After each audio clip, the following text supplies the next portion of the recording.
So November 4th was a great night for the Democrats. Zoran Mamdani, a Democratic Socialist, became the mayor of New York City, winning 50-41 over erstwhile Democrat, new independent Andrew Cuomo. Mikey Sherrill won a decisive victory for governor in New Jersey, 13-point victory. And then Abigail Spanberger won 57-42 in Virginia.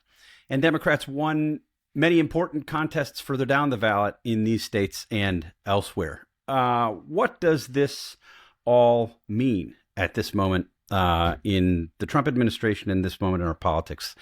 Megan? Well, I think it shows that governing matters. That the idea that you just get in and you do a bunch of big, bold, crazy stuff results in losing elections the next time around. And I also think more broadly for Republicans, it means that they have to think about what does their party look like after Trump, because they have been kowtowing to him for a decade because they're so terrified of his voters. Well, he's not going to be on the ballot anymore. He's not going to have any shirt tails to drag other Republicans in. So you better start thinking about other voters who are not the Trump base, because he's not going to be around that much longer. Yeah, Mike, we saw some real erosion from the 2024 Republican vote totals in particular demographic groups. Many of the groups that Donald Trump did especially well in, maybe surprisingly well in 2024, including minority groups, that caused some, I would say, over-enthusiastic Republican consultants and office holders to declare a realignment was upon us. We saw a lot of movement backwards among those groups in this first off-year election. Yeah, I've seen now too many realignments that get canceled after the first election that suggested there was a realignment. I don't think I'm boasting too much to say I was very skeptical after 2024 that this was really true, that, we were going to see a sort of permanent or semi-permanent move of, say, Hispanic and Black voters, particularly males, but not entirely, toward the Republican Party. Donald Trump won more voters in those demographic groups than any Republican in a long time, and in places like New Jersey. New Jersey was close and closer than it normally is in a presidential election because of Donald Trump's gains among sort of working class Black voters, Hispanic voters, and white voters as well. He's sort of maxing out on working class white voters. And then this kind of flip suggests exactly what you said, that they were not becoming immediately regular and committed Republican voters. It's not complicated, actually. I think it's maybe complicated for people in Washington who cover this stuff very closely. You think that it's sort of a straight line of motivations for voters like this, but I think there's some coherence actually in, say, Hispanic voters across the country wanting tougher and tighter immigration enforcement, and of course wanting better economic outcomes than what the Biden administration offered, and also not liking paying more at the grocery store due to tariffs, and not liking seeing other people, including American citizens who maybe look like them, maybe people that they know, sort of being rounded up or being targeted or having the fear that the federal government is coming after them. They want maybe tighter immigration enforcement, but not like this. And maybe that sounds incoherent, but I think it's entirely coherent, and it suggests that when you win, you've got to keep winning. You've got to sort of keep winning over those low propensity voters who you've just won over. And Donald Trump and the Republicans haven't done that. We can read too much into these results. Off year, New Jersey, Virginia, New York City, doesn't reflect a lot of what the country looks like. But I think it's maybe a canary in the coal mine ahead of the midterm elections next year. Yeah. Jonah, it's sort of exhausting when you see the partisans react to this. I mean, the very same people who, on Monday night were insisting that Republicans had a very good chance of winning these gubernatorial races, that we were on the verge of a big surprise in New Jersey, for instance, because there had been movement toward Republicans in 2024 and previous years, now saying, oh, none of this matters. This is really silly for people to pretend this matters. These are blue states with blue governors. There's nothing to be read into this. You made a point, I think it was you, earlier this week in response to the elections, in response to the results, that this doesn't give Democrats a clear answer to the question that's vexed them for much of the past year, because you'll have progressives pointing to Zoran Mamdani's victory in New York City and saying, this is the future. We have to, we have to embrace socialism. He talked about prices and cost of living. We need to sort of go back to our economic class warfare and the kinds of things that Mamdani was saying. And you have others pointing to Spanberger and Mikey Sherrill saying, look, these were relatively moderate Democrats. They'd been moderates for most of their time in Congress. Spanberger certainly, I think, didn't stand up in the way that I think many of us thought she should have in response to the texting scandal with Jay Jones, who had wished death upon the children of his political opponents. And, she's been criticized by centrists and Republicans for not being stronger on trans bathroom issues. But broadly, I think she can be described as a moderate. She's the one who said that she never wanted to hear Democrats talking about defunding the police after an election several years ago. Who should Democrats listen to? Is there an easy answer here?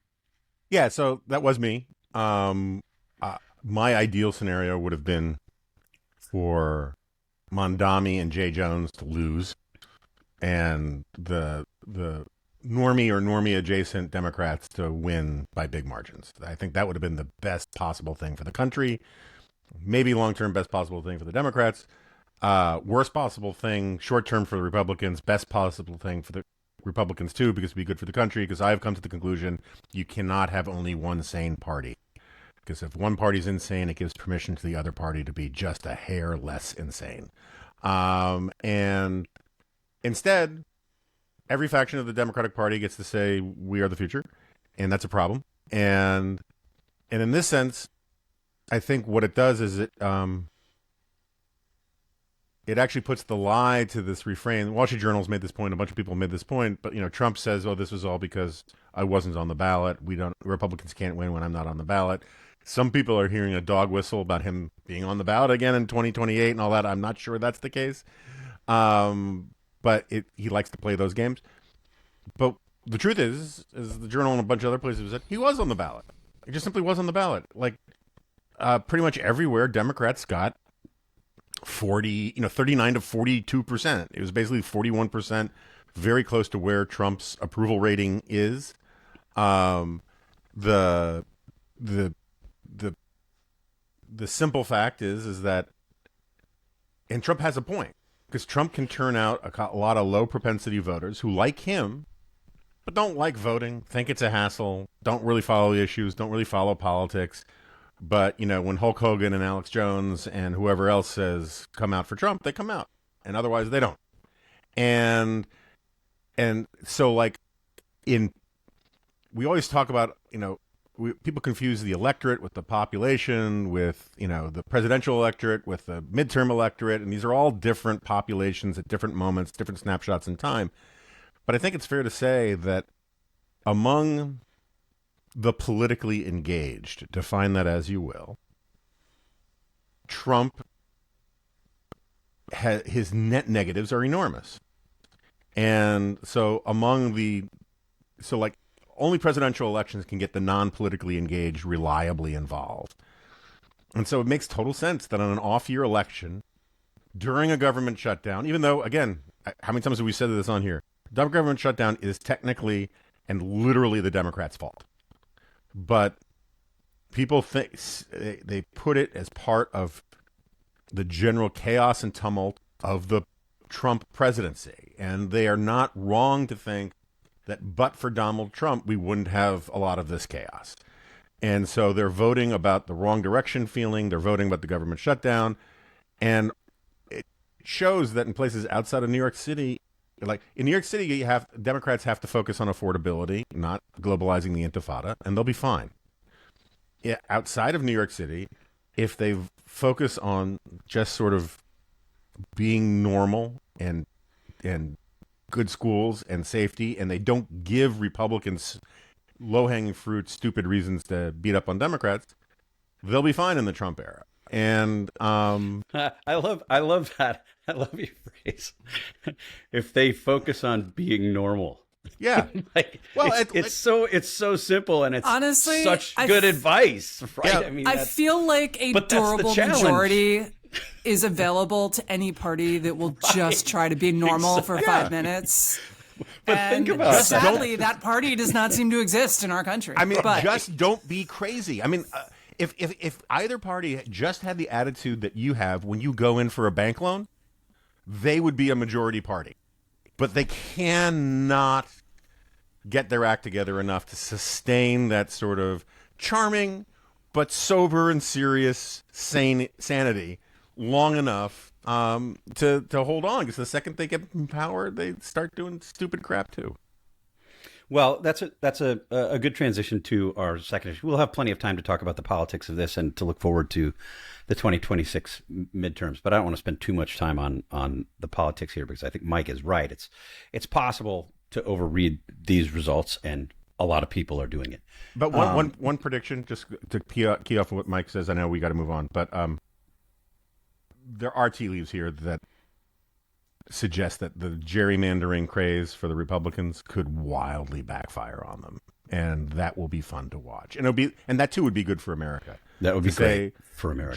Jumping off the normie train, jumping off the norms train, and trying to rig the system for your benefit blows up in your face. We need more of those kinds of messages. Yeah. So speaking of crazy party bases, I want to turn the discussion to the Heritage Foundation. We have seen over the past full disclosure week where you got your start, and you were my first job out of college was writing speeches and editing newsletters for and answering mail for Ed Fulner, who was the founder and first president of the Heritage Foundation, just recently passed.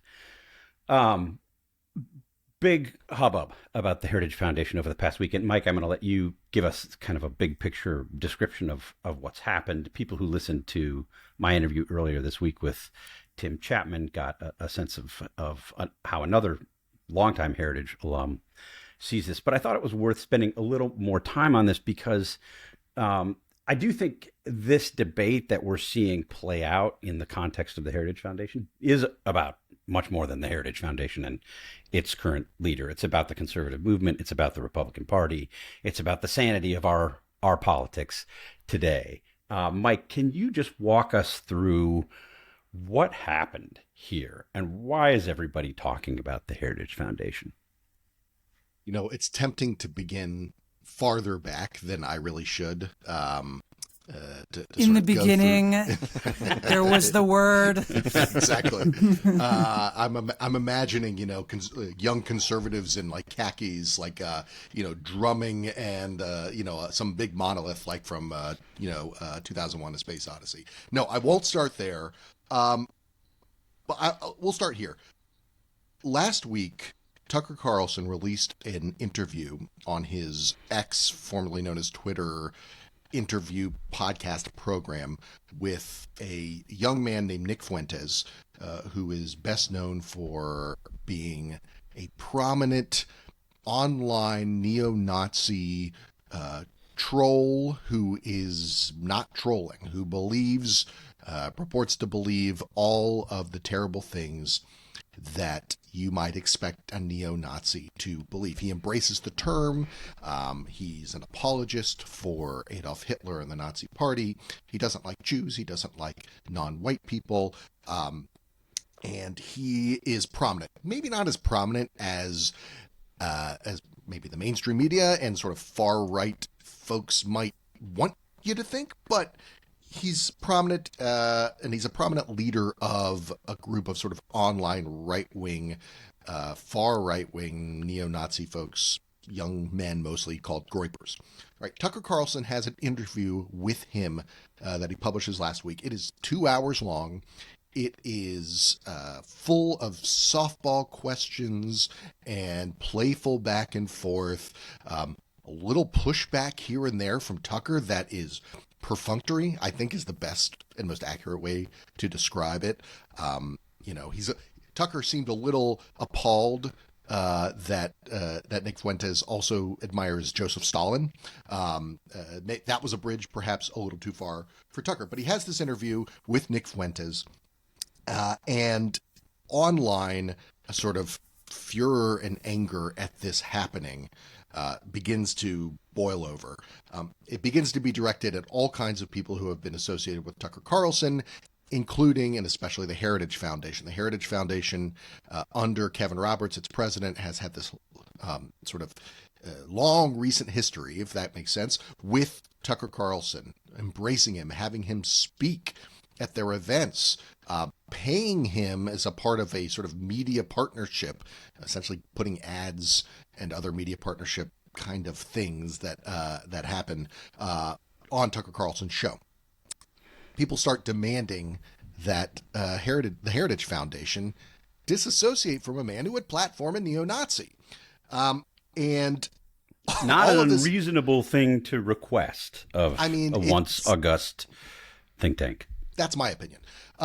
Fast forward to last Thursday, this is October 30th, Kevin Roberts posts a video on X, 2.5 minutes He's the president, long. The current president this of is the the Heritage current president Foundation. of the Heritage Foundation, in which he claims that people are trying to get Heritage to cancel Tucker Carlson, and that's something that he will not do.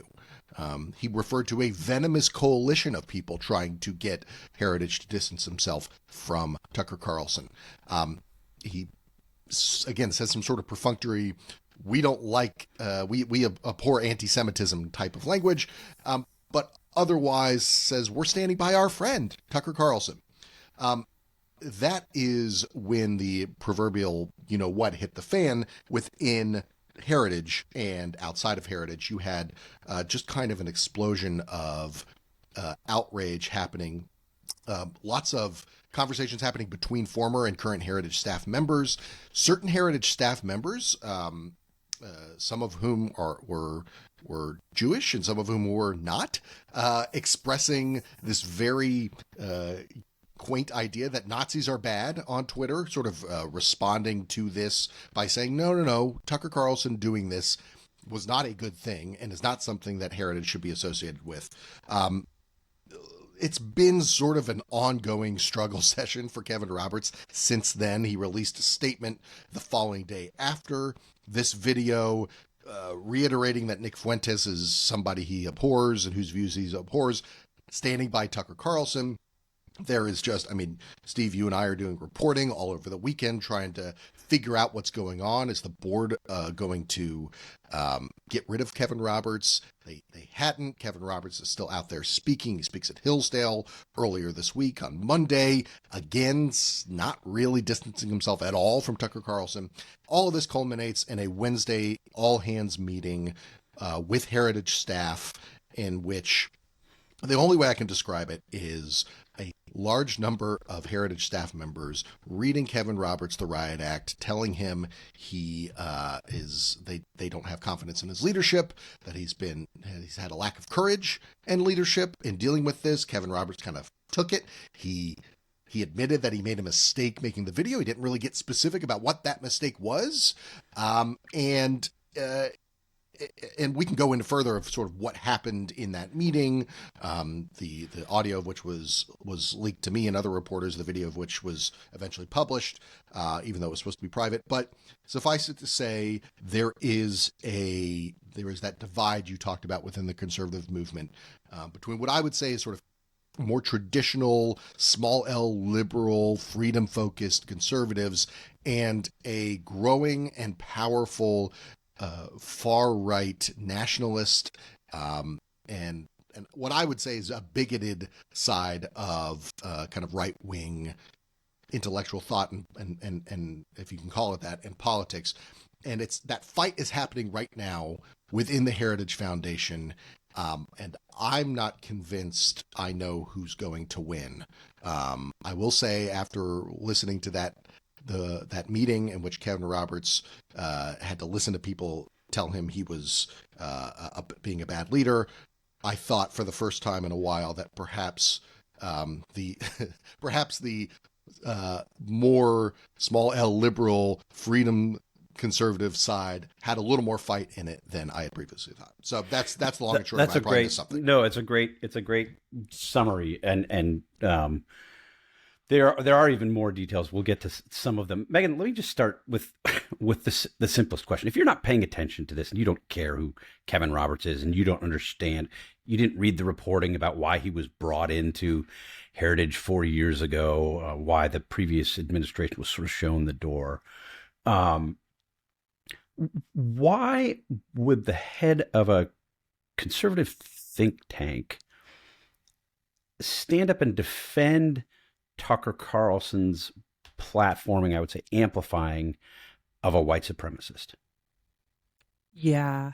So before I answer that, I just have to say, I also, in addition to sort of winking at anti-Semitism, I blame Kevin Roberts for the fact that all of my group chats are now called the Venomous Coalition. Venomous Coalition 1, Venomous Coalition 2. No, it is very confusing. I don't know at any given time. I have to keep checking which Venomous Coalition I'm in. I mean, I have belonged to many over my lifetime, obviously, but... I think the cover story is his chief of staff handed him a speech and he read it. And there may be some truth to this story, by the way. I'm not saying it's necessarily false, but the official story, let us say, is that he was handed a speech. He didn't read it and didn't really know who Nick Fuentes was or what he was defending. Even that explanation doesn't really fly, because there are so many anti-Semitic dog whistles in that speech, quite beyond knowing who Nick Fuentes is, right? I mean, and this is kind of like the Grant Plattner story, where I can actually see myself. I can't see myself deciding to get a tattoo, much less a skull and crossbones, but I can see that if I had made that series of extremely rash and ill-advised decisions, that I might end up with a Totenkopf because I would have had no idea what that was. This is the Democratic candidate for Senate in Maine. Yeah, sorry. This is Democratic on the candidate. left. Yeah. But the problem is he then kept it. Soon to be supported by Heritage Action. Sorry, go on. Indeed. And so I think the deeper problem, and apologies for recycling a line I used on another podcast, but to me, it's like Kevin Roberts looked around and saw that this faction is growing on the right. And it's like he was told he had stage 2 cancer. And he was like, chemotherapy sounds really hard. I think I'm just going to try to make friends with my tumors. And that's about it. Don't make friends with your tumors. That does not work. You have to actually attack the tumors and cut them out and take care of them.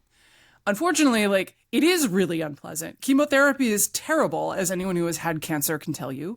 And people don't want to do it. And so instead, what's happening is that this faction is growing on the right. Rod Dreher, I don't know if this is accurate, but he said on his Substack that he's told by someone in the position to know that 40% of the young staffers are functionally Groypers, which is the the term for Nick Fuentes followers. And that is a bad situation. You need to think about your hiring. You need to be more active. And look, this can happen where 1 or 2 people slip under the wire, right? I was actually, if people remember, John Elliott, who for a long time ran outreach for communications, media stuff for the Institute for Humane Studies. I had lunch with him a long time ago. And it turns out that those lunches were a way that he filtered people who were secret racists. And he would kind of test them. And he built up a little cadre of secret racists. And when it came out, it was terrible. And I guess I was glad I had passed the test. I had no idea. Right? Whatever the test that did, you were not passed. That I was not. Yes. Sorry. You failed failed the test. He we never need to make made, these distinctions clear. Unfortunately. Sorry. Whatever dog whistles he was sending out were subtle enough that they floated right over my head, and I never, he never went any further. It never got to a point where I could see it, but it was there, and there was So when he and put no the one eye in the holes movement. when he put the eye holes in the linen napkin and put it over his I head, did not. Yes, you're like, oh, that's a cool costume. I was like, oh, you're going as a ghost for Halloween. I love Casper. But the point is that no one else in the movement knew. There were this very small group of people who knew, and they belonged to his little ugly tribe. And then no one else did. And that is just an unfortunate reality, that there might be one or two. But when you are looking at your staff and saying, do I really dare to take on Tucker Carlson after Tucker Carlson has platformed this venomous neo-Nazi, you have created a problem. And if you don't take care of it real soon, that problem is going to get worse. Yeah, Jonah, I mean, so much of this controversy, the debate here has been about Heritage defending a guy who was platforming a bigot. Isn't the problem that Tucker Carlson is a bigot? I mean, Tucker Daryl hosted a historian, I guess we would call him, named Daryl Cooper, who's a Holocaust revisionist, suggested that Winston Churchill was the villain in World War II. And Tucker called him actually, I've got the exact phrasing. I don't want to get this wrong. The most important popular historian in the United States. We've talked before about your texts to Tucker identifying somebody that he'd had on his show who had a problematic history with neo-Nazis, and Tucker doing and saying nothing about it. I mean, Tucker's been doing this for a long time. Why is so much of the focus now on Tucker making nice with Nick Fuentes when we've had all of this evidence about all of Tucker's bigotry for a long time, to say nothing of his conspiracy theories and all of these other things that one might find problematic? Yeah. So, and this is like, I agree with everything Megan said about the problem of Heritage. I mean, there have been problems with, there was always the sort of the Ron Paul conduits as well that were problematic in certain parts of the right and libertarian right. These things have happened from the time National Review dealt with these kind of problems forever, going back to William F. Buckley kicking out the Birchers. The key point here, though, is that I think the focus on Tucker is the right one insofar as I think Roberts just really, really wants to go on a road trip with Tucker. He just likes Tucker. He wants to be Tucker's buddy. I've texted with a couple different people who are pretty close to that universe, and they're like, the explanation is like 6 words long. It's Kevin Hart's Tucker Carlson. And he's got a theory about why he should, and he's good for him, and that's why we're going to take out ads on his stupid podcast and all this kind of stuff. And I think everything else is kind of secondary to that. But like when you're that close to Tucker Carlson, whatever Tucker Carlson does and says seems awesome to you and seems like the right approach. And so that was one of the, I mean, I wrote about this last Friday, one of the amazing things about the initial statement, the should we just call it the venomous coalition speech, where the dog whistle was much stronger than just venomous coalition, because he says dedicated to the interests of others than someone else's self-interest, right? Like basically it was the Jews. It was like the only reason you would ever criticize Heritage for being buddies with Tucker is because Bibi Netanyahu wants you to. But in the amazing thing about that is if you strip away all the dog whistly stuff, his basic position was indistinguishable on the substance from the position of Claudine Gay, the president of Harvard, and the other university presidents when they were defending themselves against the charge that they were too tolerant of anti-Semitism at Harvard and MIT and elsewhere. It's like, will police speech for people who say men can't get pregnant But gas the Jews, we need, this is a free speech area. You have to have, time, place, and manner tests, and you have to have tolerance for different points of view. That was Kevin Roberts' position about Tucker, is that you debate, when it comes to this kind of stuff, you challenge bad ideas with good ideas, and you have forthright debate. And the thing that annoys me the most about that argument in the context of Tucker and this stuff is Tucker didn't do any of that. Yeah. Tucker just basically said, tell me more for 2 hours to a neo-Nazi, to a guy who says he's on Team Hitler and says women want to be raped. And so I think that, it's funny. There's this long history in intellectual history of minor figures getting the stuffing kicked out of them for taking the same position as major figures that nobody wants to attack. Right? So, there was a guy in the 70s who wrote a book about how we should get out of NATO. And he was like a neoconish kind of guy. And he said, we should get out of NATO, give up on it.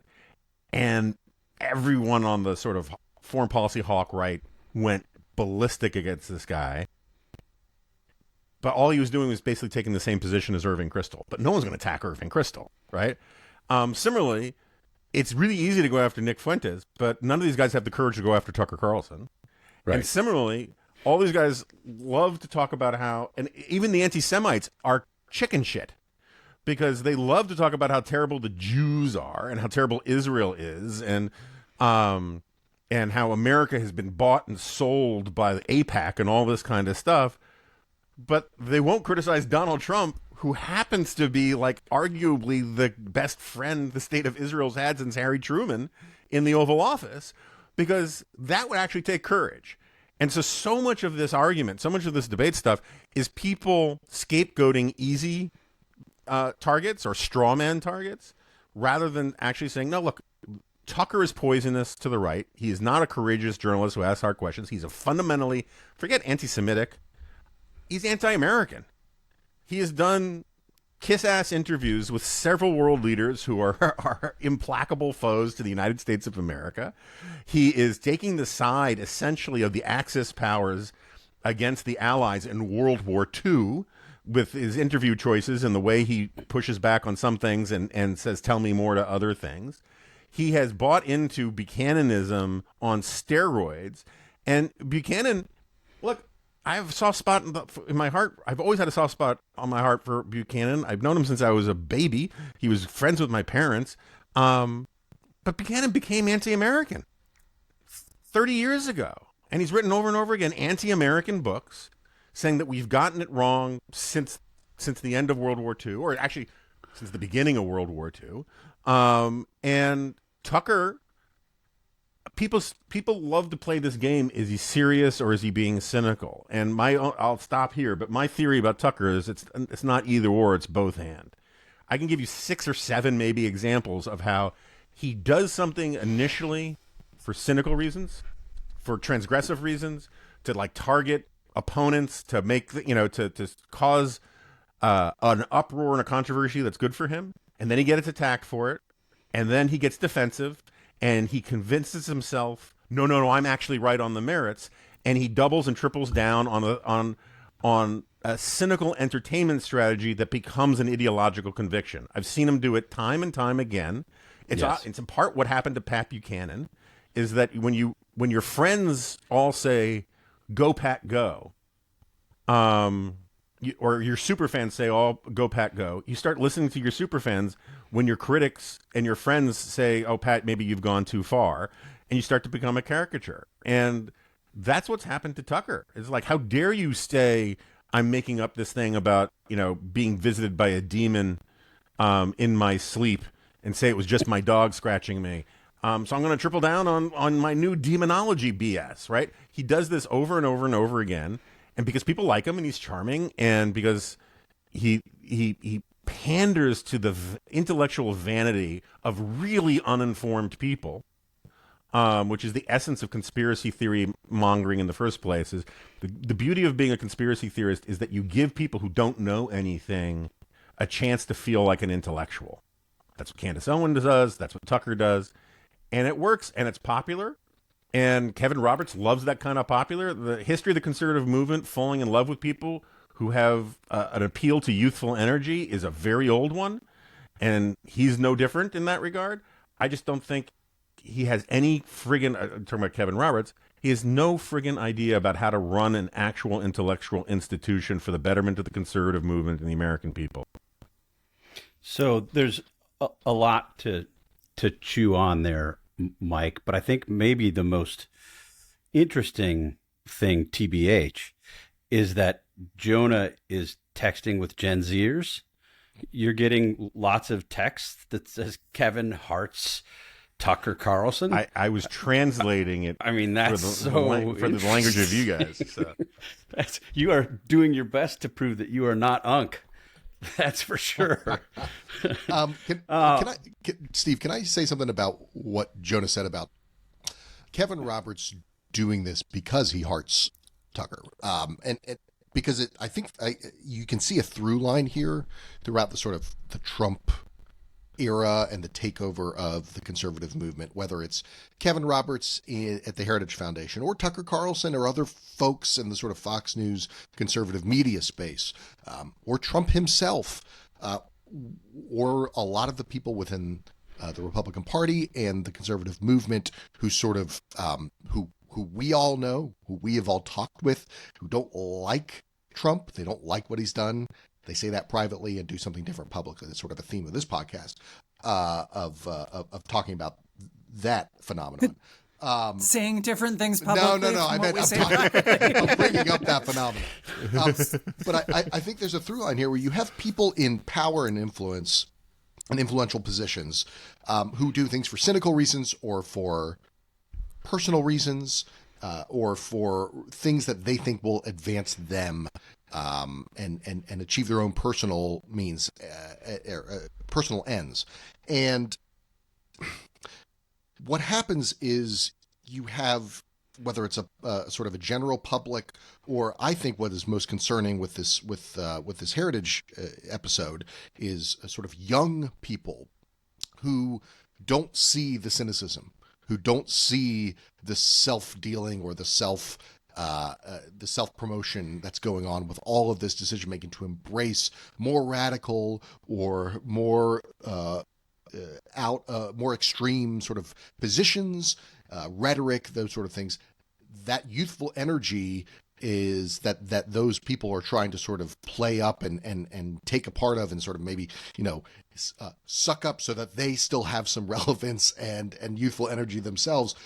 It's extremely damaging to those young people and to a movement that is built on the next generation coming up and sort of building on the institutions that have come before them. And you can just see this in this debate over Tucker Carlson and support for Israel and whether anti-Semitism, whether it's anti-Semitic to say those sort of dog whistle things. A lot of the young conservatives, those maybe 40% at Heritage who are Groypers, that they are taking it seriously. They are taking the cynicism seriously, taking it to heart, and letting it form how they view the world and how they view their place in it. That's the cancer. That's the poison. And I think it's worth just underscoring how much of the conservative world has been infected because people in positions of power and influence who should know better, who ought to know better, have taken that cynical route and have taken the young people along with them who just frankly don't know any better. Yeah, Megan, I want to get your reaction to that. And also looking at those leaders, those conservative movement leaders, I think you really can take this back 5 years before where Mike started us, as he gave us the description of what had unfolded. You go back to 2019, 2020, I guess it was the summer of 2020. Tucker Carlson used his TV show on Fox News to really go after Kay Cole James, who was the Black former president of the Heritage Foundation. She was the president of the Heritage Foundation at the time. She had put out I think, unobjectionable statement about the death of George Floyd and sort of rule of law questions. And Tucker went on his show and claimed, without evidence, I mean, it was just false, just made up, put words in her mouth, claimed that she said things she didn't say, claimed that she said that America was, quote, irredeemably racist, unquote, and urged his viewers, 3 million strong, to stop donating to the Heritage Foundation. That's when this starts. The Heritage Board freaks out. They're worried about a loss of donations. They're worried about being on Tucker's bad side. Tucker had gone after other sort of conservative establishment institutions, and it was very clear that he was making Heritage the new target of his animosity. They essentially cashiered K. Cole James and brought in Kevin Roberts, in part because they thought he would appeal to Tucker Carlson. He could put them on the right side of, this populist moment. And one of the things that really struck me as I watched this actually sort of remarkable staff meeting at Heritage yesterday, where these staffers, young staffers, many of them, confronted Kevin Roberts about what he'd done with Heritage, was a claim from one young woman who said, in effect, the reason I came to work at the Heritage Foundation was because of certain principles.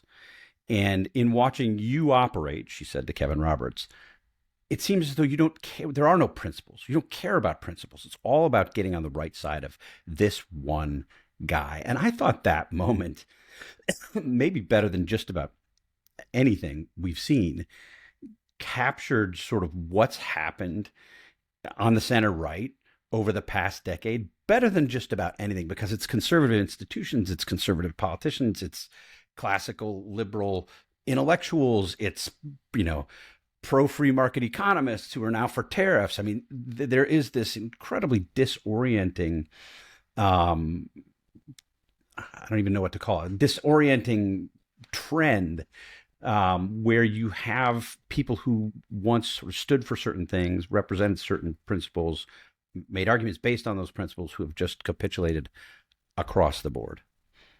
Absolutely. And I think one of the things that this illustrates is that once you pay the Dane Geld, you never get rid of the Dane, right? You make a little concession to these guys just to keep them on side, and then they just keep coming back, and they're like, but what if you said you liked Hitler?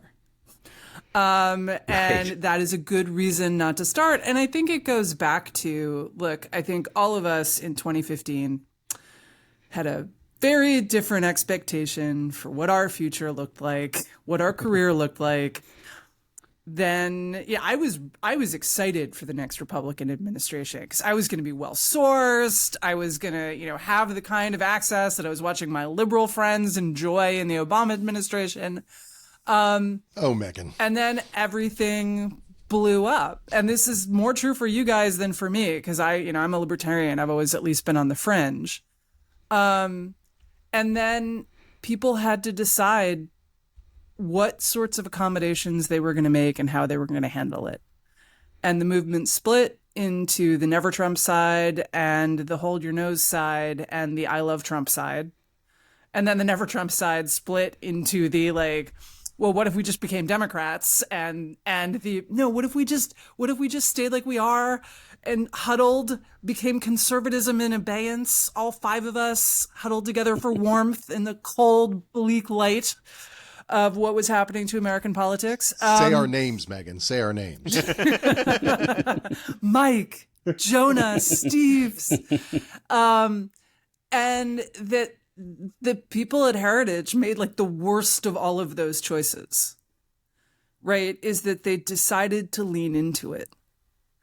And they decided to lean into it because they thought that was going to get them power. That was going to keep them closest to all the expectations that many of us had about what our futures were going to look like as part of a movement that had power. And when the movement became toxic, you could either decide to leave it or you could just decide to lean into it. And the problem is you're going to tip over into some extremely noxious stuff, which is where a lot of conservative institutions, not just Heritage, now find themselves. Well, I want to move to a third topic this week, somewhat related, I suppose. On Tuesday, we learned of the passing of former Vice President Dick Cheney, who I think by sort of consensus at this point is regarded as the most powerful vice president in American history, certainly a controversial vice president.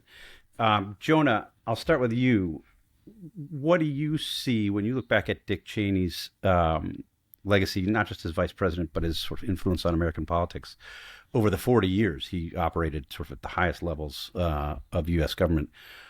What's Dick Cheney's legacy? Oh, in terms of his legacy, I mean, his greatest accomplishment or anything like that, I honestly, I don't know. I think, I still think the final assessment of the Iraq War remains to be seen. I also think that there's a lot of things that can happen in the national security space that could eventually lead to some revisionism about Dick Cheney. I will say, for me, the way I think about him is he's a reminder, not a singular reminder, but probably among the best possible reminders, that there was a time in this country where you could have someone who was a serious policy intellectual, and he was a serious policy intellectual, who was also a politician, who was also pretty seriously partisan, but also profoundly patriotic, right? Like these things don't need to be in tension. And I know, look, I give Mike Pence a lot of grief over the years, but I think he's in some ways, as a vice president as well, in that tradition more than a lot of people want to allow for. But Cheney was sort of a special case because he was really amazingly smart, accomplished, serious person who was also a partisan. And but as JFK once said, parties can sometimes they can ask too much, and partisan. He was a man of limiting principles, I guess is a way to put it. Is that he believed in a lot of things that can be in tension at the far end of the distribution of concerns, but he could hold them all together in a way that I think was something for great admiration. We can continue the round robin, but I want to ask you a couple questions when we get a chance, because I've found that a lot of the reporting and discussion of him is in some ways feels a little bit like, how you can have relapses with malaria for decades after you have it. There was a little bit of a Bush era leftism relapse that kind of broke out in some fevers in parts of the media over the last week. And there was also some really nasty stuff from the MAGA side as well, which I just think was interesting. But anyway, that's sort of how I think about it. Yeah.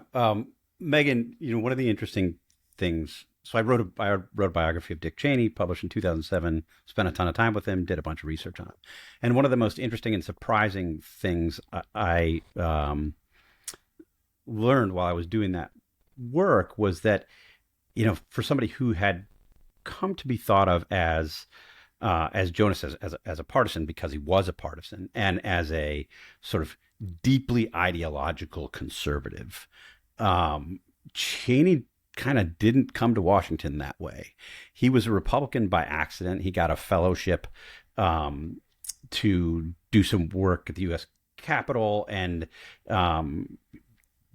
lucked into, one of the people getting the fellowship wanted to work for a Democrat. So Cheney sort of shrugged his shoulders, said he would work for a Republican. He eventually worked in the Nixon White House on the cost of living council, on wages and price controls. And the stories he tells about that experience are fascinating, because he was working with people like Alan Greenspan, who was on the staff. I mean, all of these, Milton Friedman, I think later was a speech writer. But Cheney talks about being the typist in this room with these mostly free market types who were coming up willy-nilly with what the cost of hamburger meat would be next week, and we're going to restrict the cost of popcorn.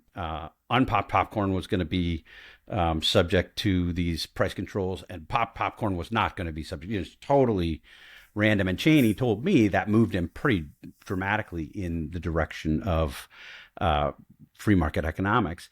When you look back on the Bush administration, though, Bush presided over a pretty significant expansion of government. Cheney was obviously focused more on national security issues than on domestic policy issues. But how do you, when you look back on Dick Cheney's legacy and his time in office, how do you reconcile what was a pretty strongly small government conservative with the time he spent in the Bush administration? I mean, one way to reconcile it is to say that national security has always been different, right?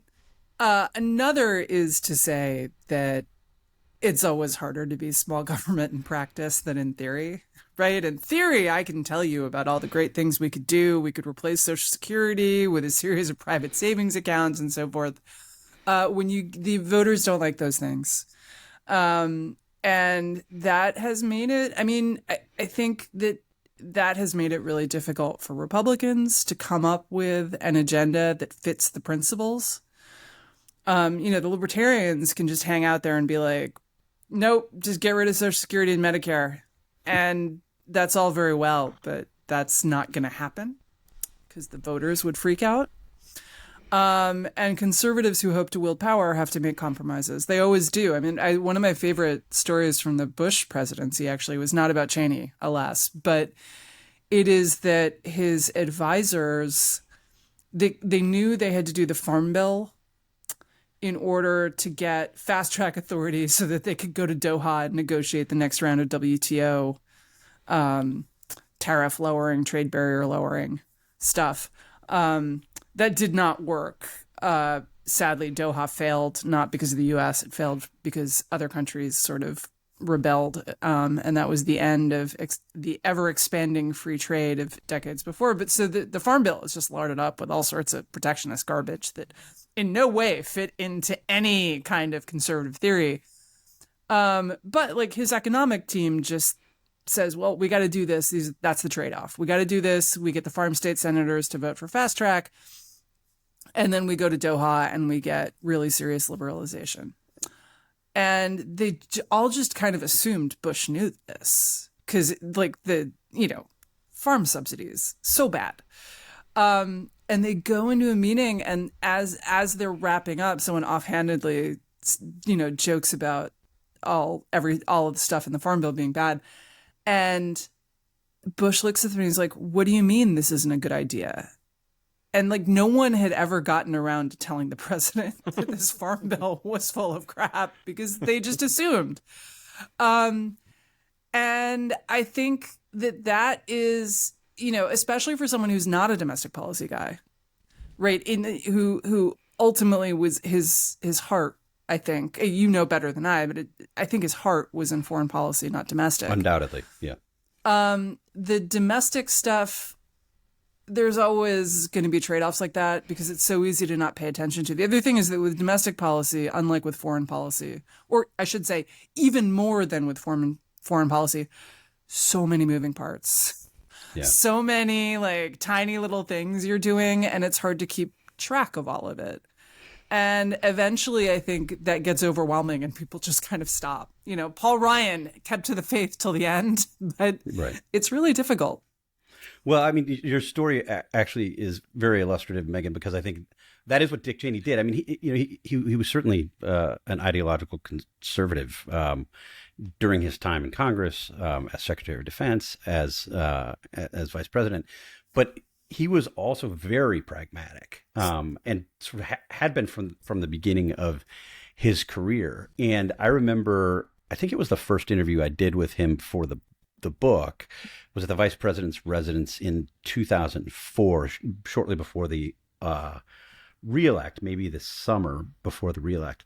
And I had I don't think I'd interviewed him one-on-one before. I had a long list of questions. I was nervous about how to fit it all in, and spent most of the time on the war on terror, what was happening in Iraq, and those issues. But I wanted to turn to domestic policy because I was worried about debt and deficits. And I asked him at one point, sort of, Mr. Vice President, if you and President Bush win a second term, what will you do to sort of rein in the profligate spending that we're seeing continue under your administration? And will you contemplate closing any cabinet agencies?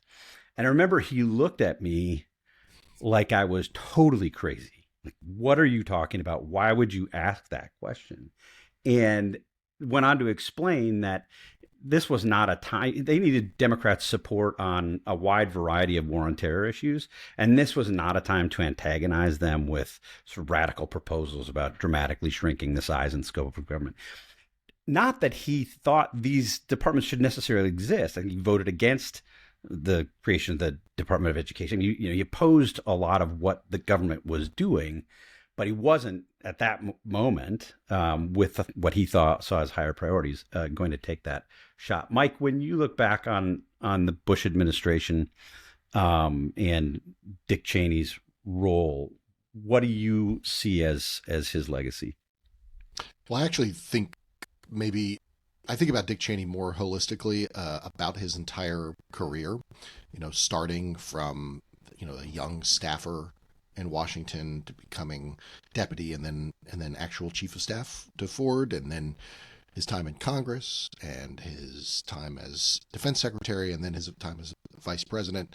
And it all looks to me like perhaps Dick Cheney was the last of a breed, and maybe there weren't a lot of them to begin with. I think of George H.W. Bush as another of these figures, people who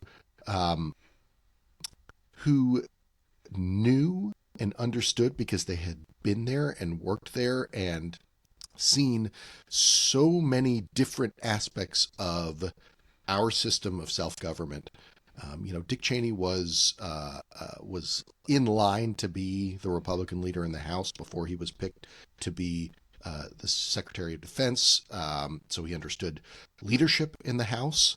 There was a moment that was going around after Cheney's death this week that of his 2004 vice presidential debate with John Edwards, the Democratic nominee, and it was a bit of a reminder of him as a politician, as a partisan, as people have said.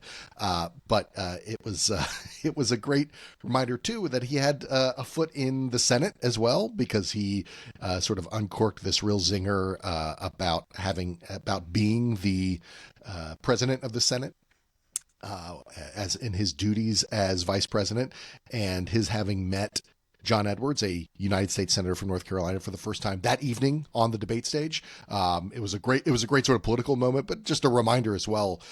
He saw so much, and I think appreciated. I would love to hear, Steve, you talk a little more about this aspect if you picked up on it. But it seemed to me from afar that he appreciated these various parts of our system, and it made him a better whatever. It ultimately made him a better vice president. Whatever position he was in, because he appreciated that this is a system that requires compromise, as you just suggested with the story about, well, we can't lose any Democrats on this national security thing. It requires sort of pragmatism. It requires knowledge of that system, knowledge of how this particular bureaucracy works, or how this particular part of the government works. It's something that's really out of vogue now, right? Drain the swamp, and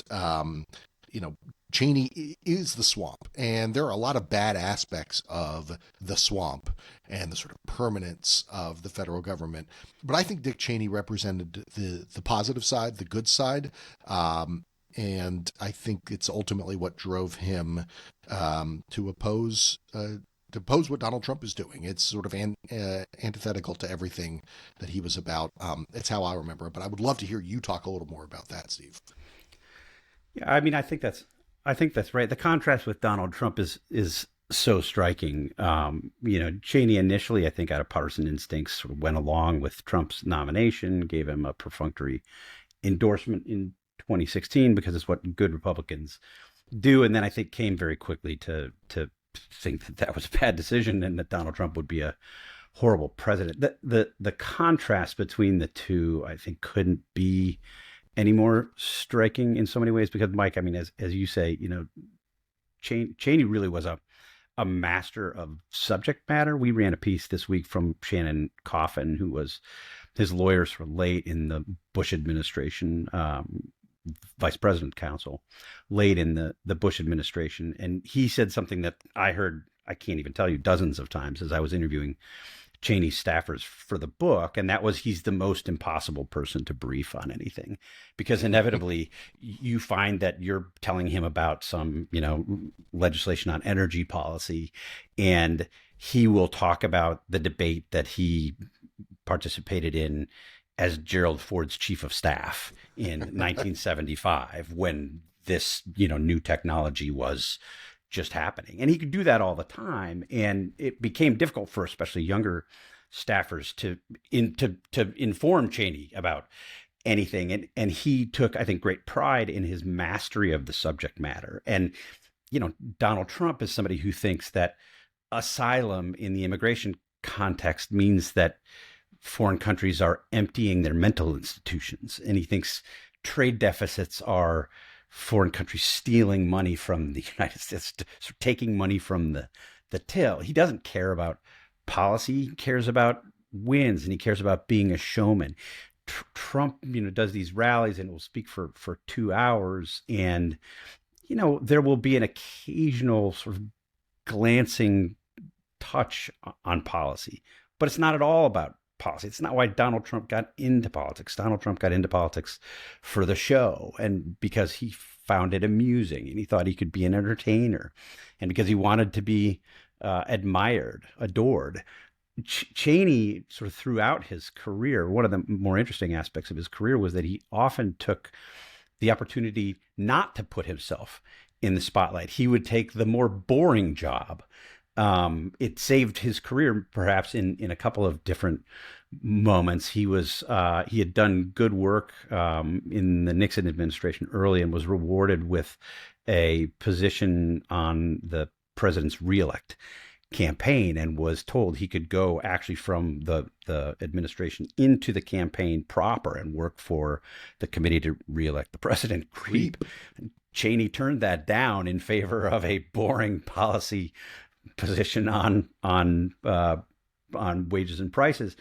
And two of the people he worked most closely with before he turned down the offer went on to spend time in jail for their role in Watergate and things like that. So Cheney made a good decision there. But he often chose sort of less power and less exposure, less of the spotlight. When he was named chief of staff under Gerald Ford, he replaced Don Rumsfeld, and Rumsfeld had had sort of cabinet level status as chief of staff, and Cheney, when he accepted the job, turned down cabinet level status and said, "I'm a chief of staff. I work on the staff. I should sit in the back row of this room. I should not sit at the table of this room because I'm doing staff duties." And you heard stories like that again and again and again. And I wrote a little piece for the Dispatch's website and talked about sort of, one of the things that Cheney told a commencement gathering at his high school in Casper, Wyoming in 2006 was, do the work in front of you. And that's what he did. That's sort of characterized his career probably more than anything. And when he was giving that advice, he gave a series of advice to the graduates. And what they probably couldn't know, but could perhaps infer, was that he was telling them to do all of the things that he had done over his career to have the success that he had had. But I think just to wrap up on this, one of the things that stands out about Cheney looking back on his career was just how much time he spent talking about character and how much character mattered to him. It was one of the reasons that he chose to work with George W. Bush. He thought George W. Bush was a man of good character. It defined his friendship with Donald Rumsfeld, who he stuck by over all of these years, having first worked with Rumsfeld when Rumsfeld was in Congress and then into the Nixon administration. And it mattered a lot to him. And when Cheney put out a video opposing Donald Trump's reelection, really taking after Trump, a lot of his arguments and a lot of the views that informed the arguments he made in the ad were about Donald Trump's character. And I think Cheney was, in many respects, just offended that somebody like Trump would be leading the country with such a display of a lack of character. Anyway, So R.I.P. I talked about this a little bit with Yuval Levin on the Rendon earlier this week, who had to brief. He was one of those young staffers who had to brief Cheney and found it really intimidating. And I, first of all, I just think we all love the image of a 28-year-old intimidated Yuval Levin.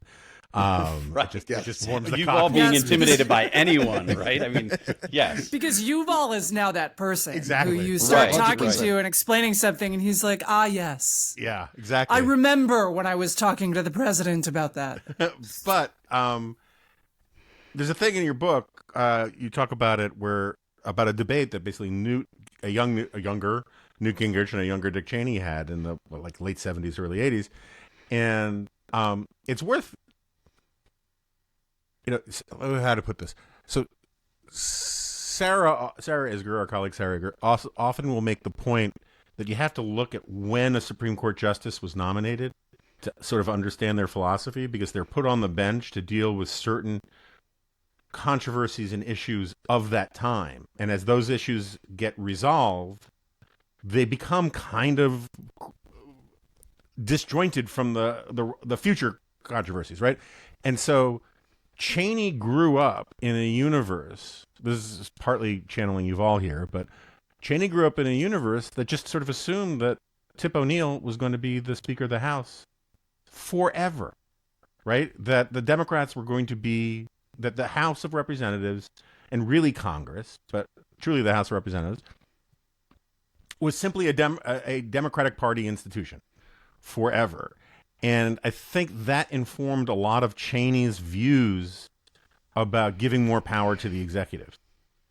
Because he saw the Democrats hamstringing Republican presidents who had the better policies for almost all of his life. The irony is that the Newt back then was right, at least for the context of today. That the House is more important than the legislative branch is more important than the executive branch. And what is one of the ironies, I think, of Cheney's tenure is that I said at the beginning that he was a man who had limiting principles. And I think the overarching limiting principle for him was character. It never occurred to him in all those arguments about Congress being too strong that you could have a president of such low character that maybe giving the presidency the power it's supposed to have under the Constitution would be a bad idea. And so the weird thing is, if you look at Cheney was, I mean, you know this stuff far better than I do, but he was hugely instrumental in the Panama stuff with Noriega. That is the best precedent that the Trump administration has about intervention in the Caribbean right now with Venezuela, is that using the military for a police action, right? That's sort of what they did. And Cheney, Shannon Coffin, the guy you mentioned earlier, was Cheney's lawyer. Dear friend of mine, going back 20 years now. He was part of Cheney's brain on the unitary executive theory. They were very hardcore on unitary executive. Trump is now using unitary executive in ways that, Cheney, never mind Shannon, would never dream a Republican or any president doing. And I just think it's an interesting thing is that he was making arguments that it's almost like in a novel, is that the arguments that Cheney was making were right in the moment, or certainly very defensible and serious in the moment that he was in. But it shows you that in democracies, the times change, and these emphases on one institution that are really important in one moment come back to bite you in the ass in another moment. And I think it's one of the more interesting aspects of his legacy.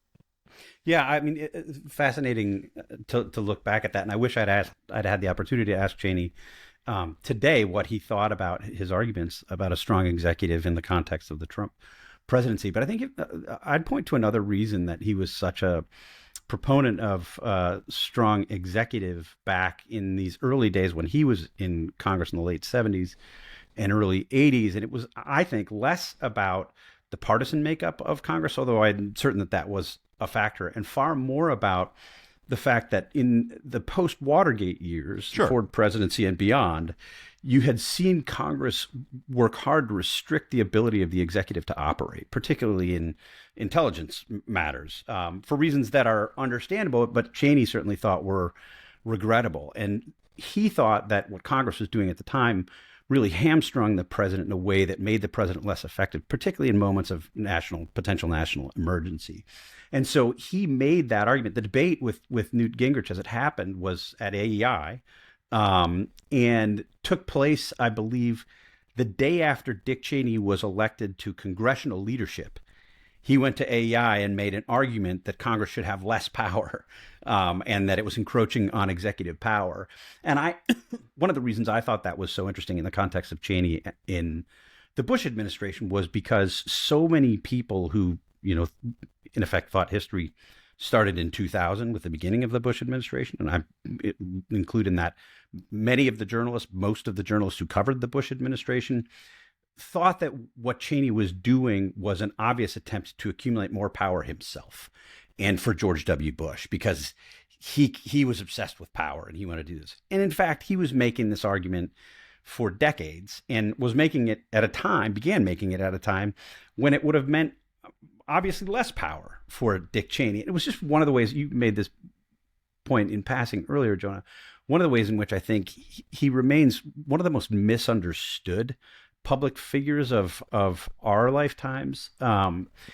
He because he didn't enjoy the spotlight, he hated campaigning. He didn't like the spotlight. He would look for opportunities not to give. He didn't give many floor speeches. He didn't give many TV interviews. He operated in the back. He liked operating in the shadows. At one point, he actually said that, am I the evil guy who operates in the shadows? Yeah, I am, and I kind of like that.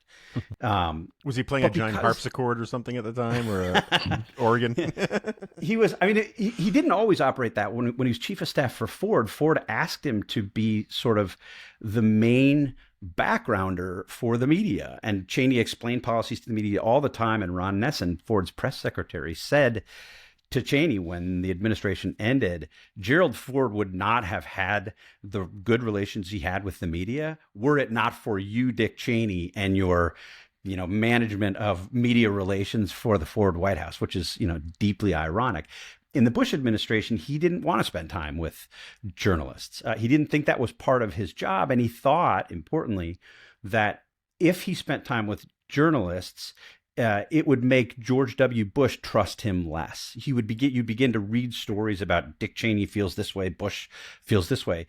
And when I talked to Bush about this, he said that one of the reasons that he trusted Cheney as much as he did, and that he gave Cheney the power that he did, was because Cheney didn't spend time pushing his own agenda in the media. He didn't spend time talking to journalists. He didn't have political ambitions. He wasn't going to run for president.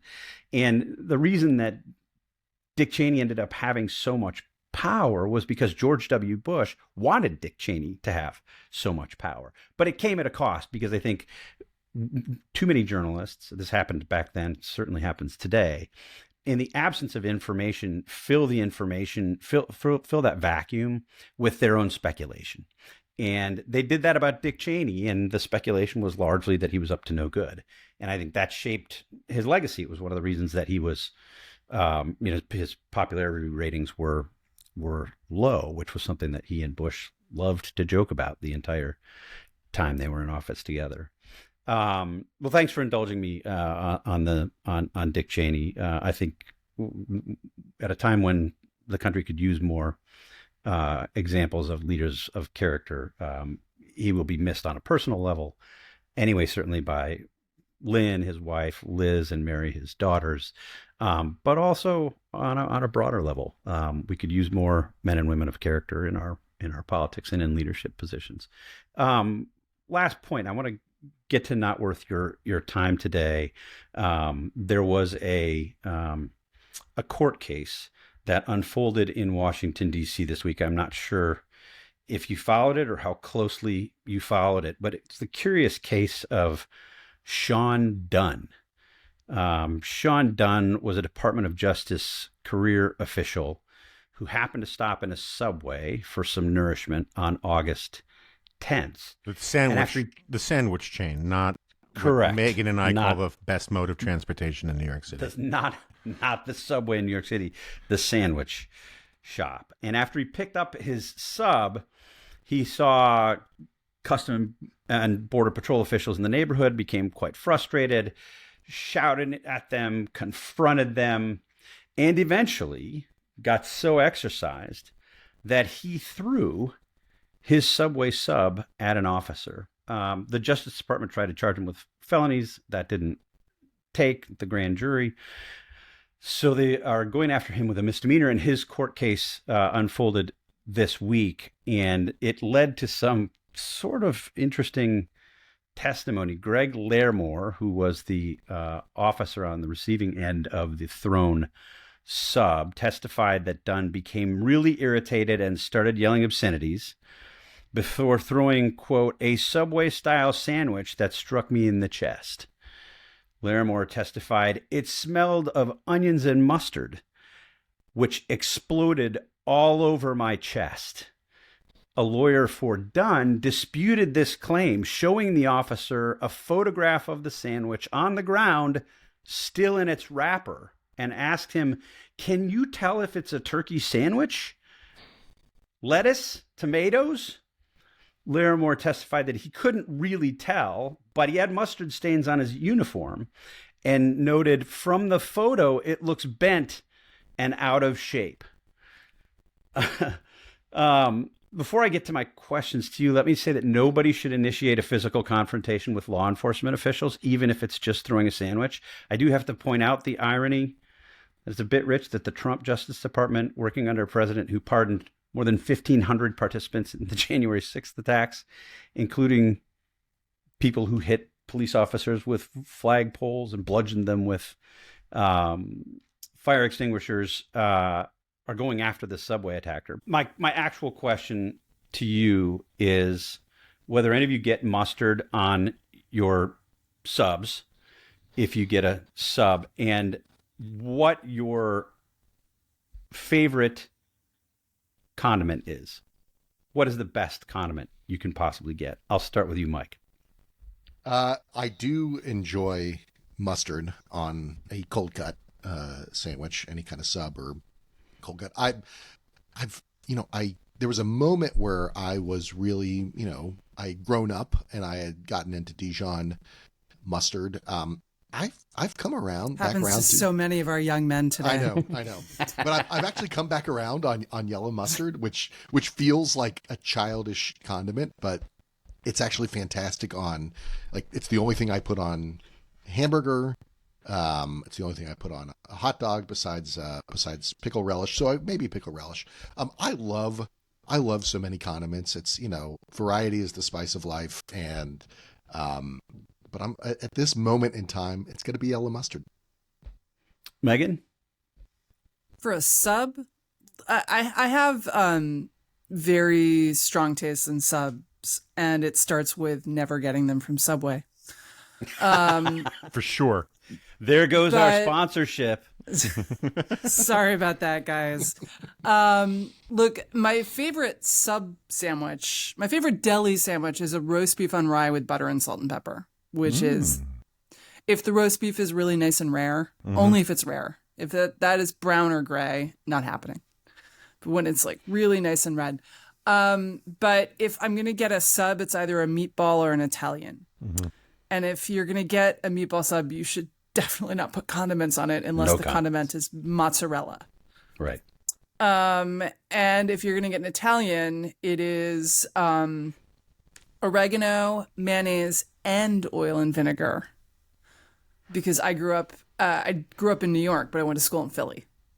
And It's a very the thing Philly to do sandwich. was Italian hoagie with the mayonnaise and the oil and vinegar. Now that I'm old, I can have this like once every time the comet Kahutek is in the solar system, but it is exceptionally delicious when I do. I agree with that. Is for people who are curious, that is the correct order. It's not really a matter of preference. That is exactly the right order if you're going to get an Italian.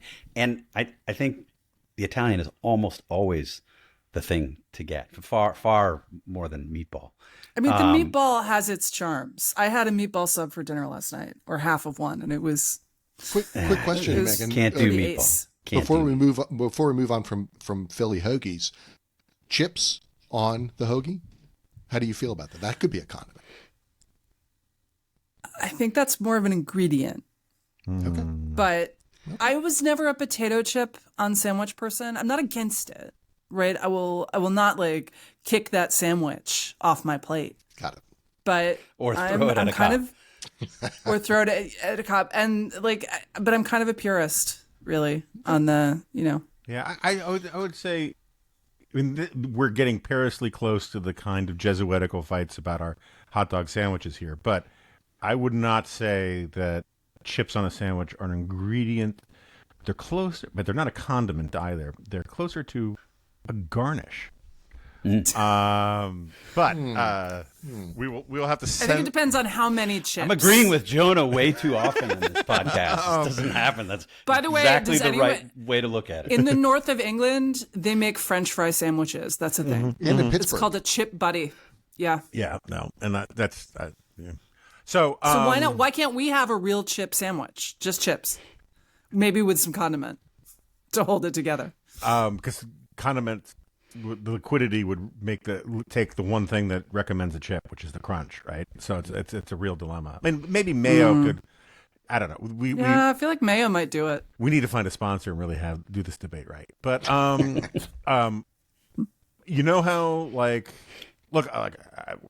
whether it's trans bathrooms or Ten Commandments, there's certain issues that are symbolically so resonant that they cause some people to think it's the end of civilization and start to catastrophize and apocalypticize and all that kind of stuff.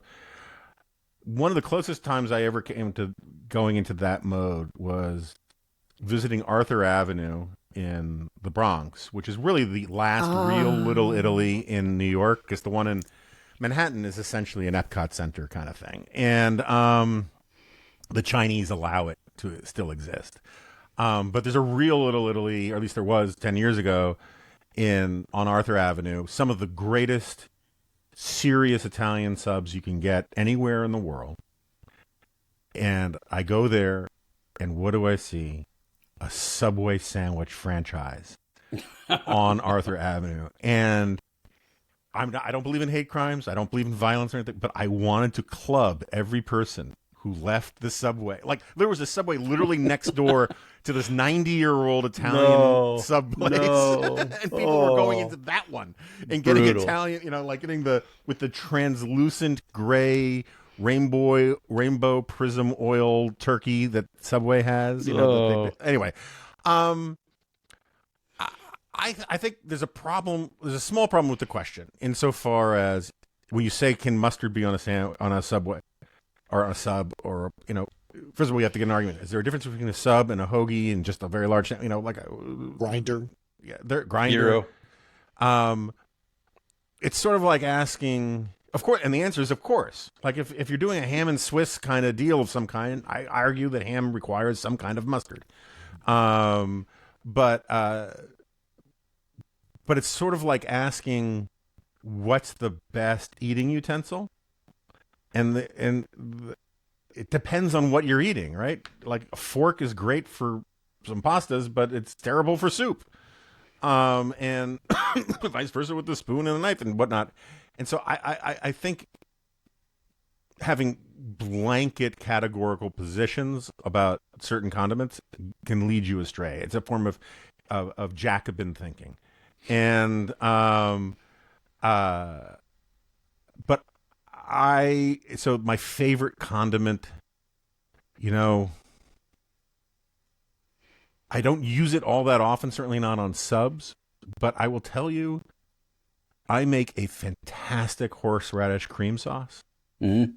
And when horseradish cream is called for, horseradish cream is like on a steak sandwich, is a truly glorious thing. And so that's what I'm going with. I feel like I have to actually intervene for a moment because something has occurred to me, which is that I have not evangelized yet for tartar sauce, which is a wildly underused condiment. People think of it as just a simple fish sauce, but in fact, it's delicious on a roast beef sandwich.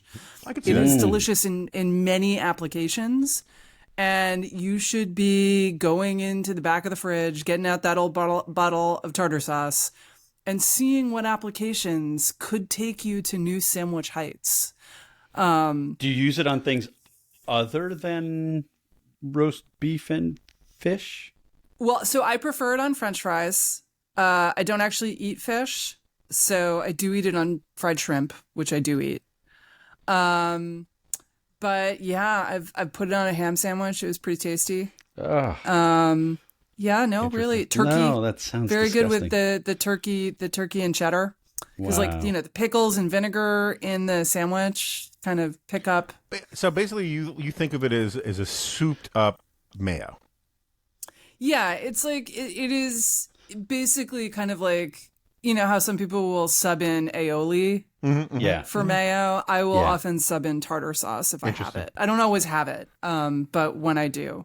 And I will also say, picking up on Jonah with the ham and Swiss, I think the real theological discussion we need to have is the Parisian sandwich, which is a baguette with ham and cheese, is that a sub? I mean, it's like kind of shaped like a sub. I think it is. I think it is. Yeah. Well, I've got to say, I think Jonah is becoming the Newt Gingrich of the Dispatch podcast Roundtable crew, because he often starts his answer, particularly in this section, by attacking the moderator, which I find a cheap and easy ploy. And nobody's here to applaud you, Jonah. You don't get points for this like Newt Gingrich did. I think the question was actually phrased perfectly. I asked first about mustard on subs, and then allowed you to go broader to include other condiments, with which the first two respondents did without really a problem. You were the only one who had difficulty doing this. I'm very pro condiment of virtually all kinds. I went and looked at my refrigerator before we started recording today, and I think we are well into double digits in the number of different kinds of condiments we have in the Hayes family refrigerator. They range from sort of standard mayo, mustard, several different kinds of mustard. We've got a number of the Kinder dipping sauces. I don't know if you know Kinder, but they make a bunch of really great sauces, actually, of a number of different varieties.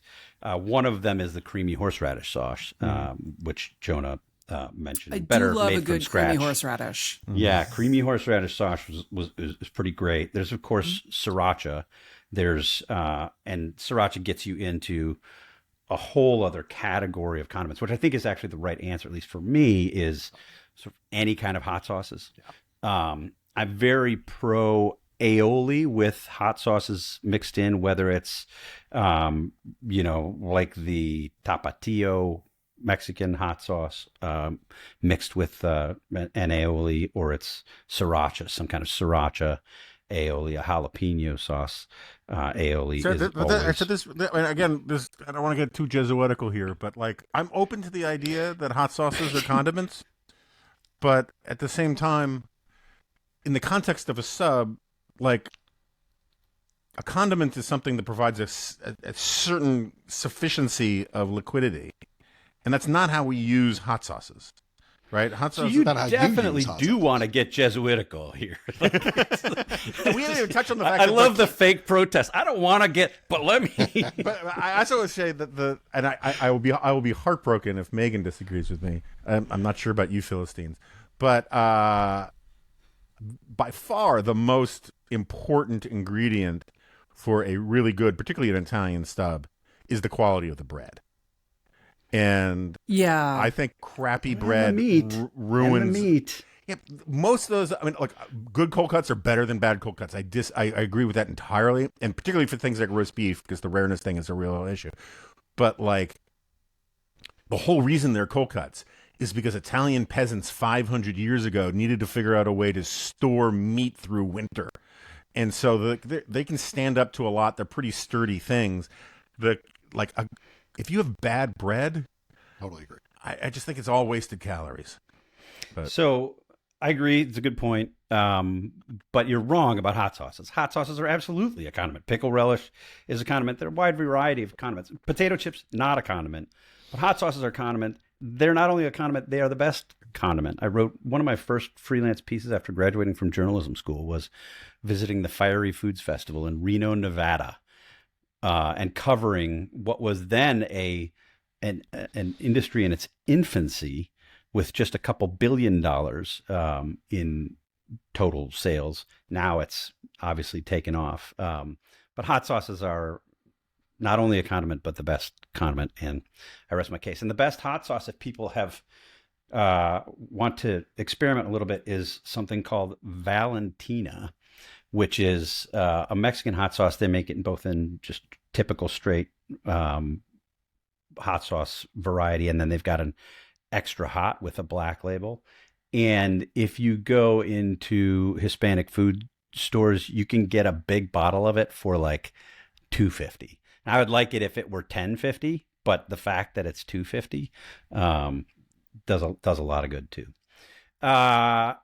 Thanks all for listening. You can weigh in on the hot sauce conversation if you like, and tell me why I'm right and Jonah is wrong on all of these things. See you next week. Talk to you next week.